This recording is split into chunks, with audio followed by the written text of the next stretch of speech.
आपकी हैसियत नहीं है तो दिखावा क्यों करते हैं?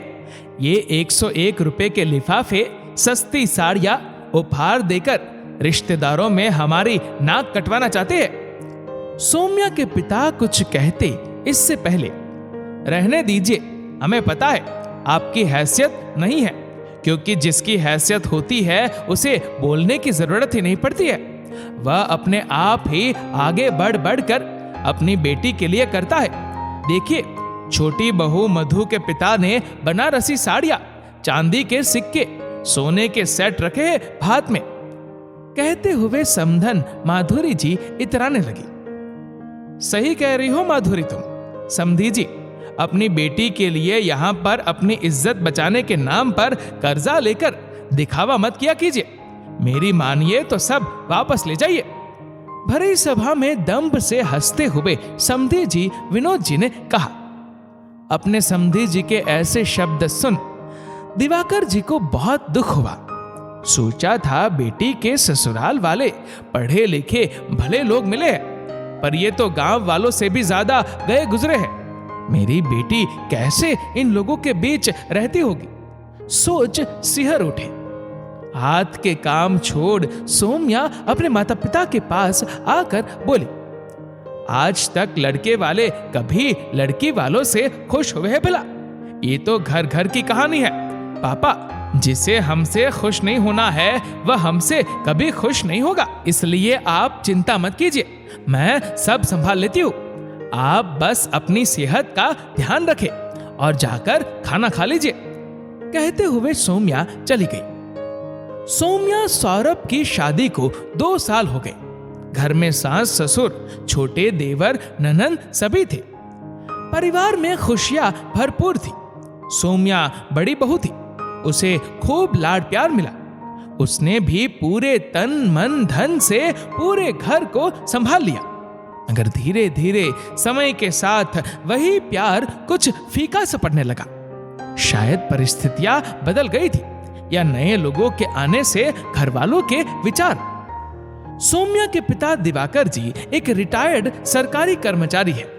उनकी 2 बेटियां और हैं। फिर भी सौम्या के लिए बढ़ चढ़कर लेन देन करते, व्यवहार में मधुरता रखते, तुरंत मदद करने को दौड़ पड़ते हैं। सौम्या के देवर की शादी में आधे से ज्यादा काम तो उन्होंने ही किया था, लेकिन पहले जो सबको पसंद आता था, अब वही लेन देन व्यवहार विनोद जी माधुरी जी को बेकार लगने लगा, क्योंकि उनकी छोटी बहू मधु के पिता एक बहुत बड़े बिजनेसमैन है और मधु उनकी इकलौती संतान।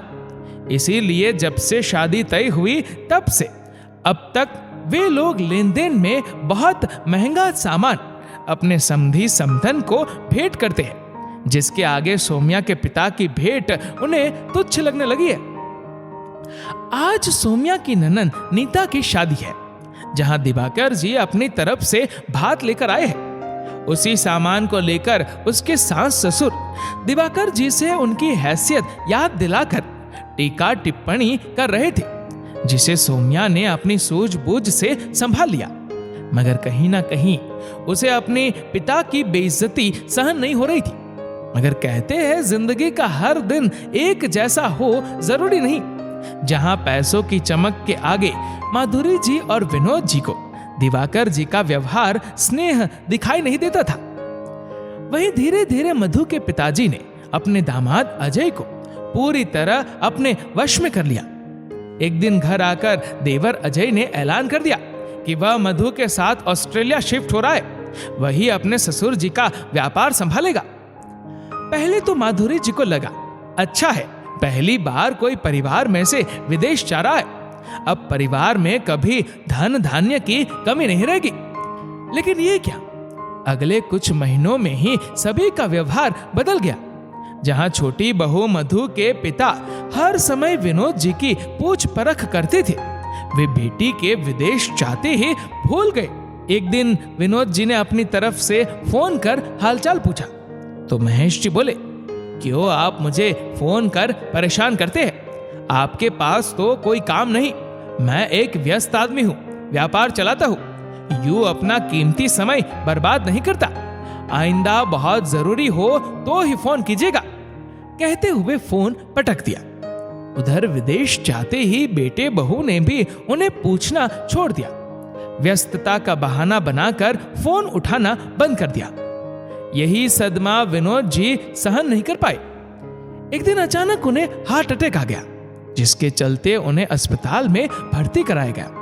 इस बात का जैसे ही पता सौम्या के पिता दिवाकर जी को लगा, वे तुरंत पहली गाड़ी पकड़ सीधा अस्पताल पहुंचे। सारा हाल जाना, सौरभ के साथ हर संभव मदद की। तीसरे दिन जब विनोद जी को प्राइवेट रूम में शिफ्ट कर दिया गया, तब दिवाकर जी बोले, सौरभ तुम ऑफिस चले जाओ, कब तक छुट्टी लोगे? पर पापा जी, यहाँ भी तो मुझे रहना है। बेटा, मुझे पता है तुम्हारा प्रमोशन होने वाला है और तुम्हारा मीटिंग में जाना बहुत जरूरी है। तुम बिल्कुल भी फिक्र ना करो, विनोद जी का साथ मैं जरा भी नहीं छोड़ूंगा। 24 घंटे यहीं रहूंगा और घर पर सौम्या सब संभालेगी। अब बस तुम अपने काम पर ध्यान दो, बाकी सब मुझ पर छोड़ दो। अपने ससुर की बात मान सौरभ काम पर चला गया। अब दिवाकर जी रात को विनोद जी के कमरे में ही सोते। सुबह चाय फल काट कर खिलाते, नाश्ता खाना सब एक साथ ही करते। पुराने किस्से कहानियां सुनाकर उनका मन भी बहला देते। दोनों में बड़ी गहरी मित्रता हो गई। कुछ दिन बाद अस्पताल से डिस्चार्ज होकर विनोद जी घर पहुंचे। वहां पर भी उन्हें आराम करने की सख्त हिदायत दी गई थी। दिवाकर जी को आए 15 दिन हो गए थे। वे बोले, समधी जी, आप पूर्ण स्वस्थ होकर घर लौट आए हैं, अब मैं आपसे आज्ञा लूंगा।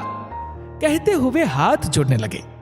तपाक से विनोद जी उनके हाथों को पकड़कर बोले, दिवाकर जी, ईश्वर की लाठी में आवाज नहीं होती। वह जब दंड देता है तब अपनी गलतियों का एहसास होता है।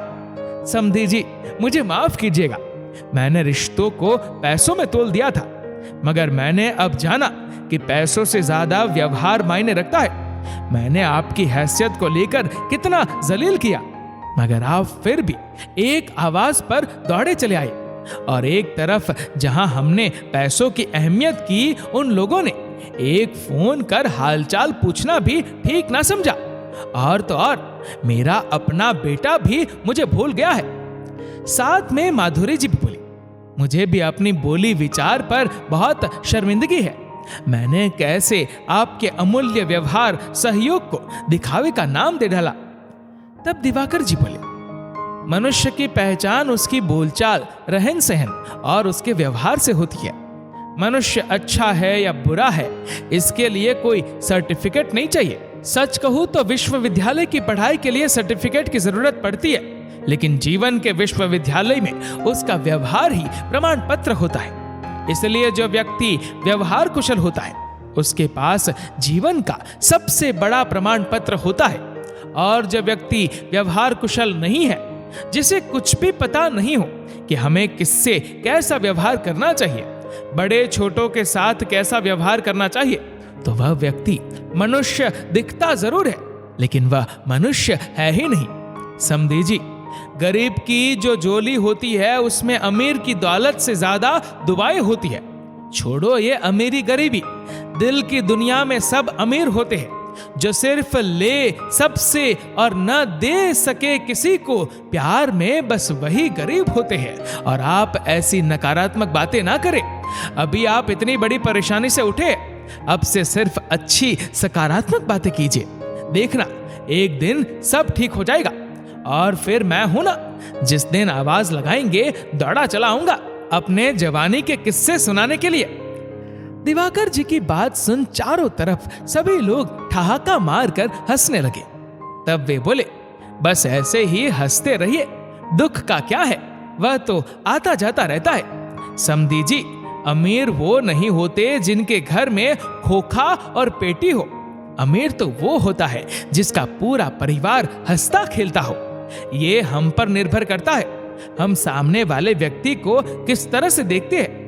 जिंदगी का हर एक दिन अच्छा हो ये जरूरी नहीं है, बस हमारा व्यवहार अच्छा होना चाहिए।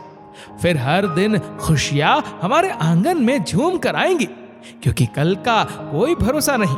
जो करना है आज ही कर लीजिए, फिर चाहे वह अच्छा व्यवहार हो या संतुष्टि से जीवन जीना। दोस्तों, इस वीडियो को आप किस तरह से देखते हैं नीचे कमेंट करके जरूर बताइएगा। और अगर आपको वीडियो अच्छा लगा हो तो इस वीडियो को लाइक करिएगा, शेयर करिएगा ज्यादा से ज्यादा लोगों तक, और ऐसे ही और भी इंस्पिरेशनल वीडियोस के लिए सब्सक्राइब करें हमारे यूट्यूब चैनल को और फेसबुक पर फॉलो करें हमारे पेज को। धन्यवाद।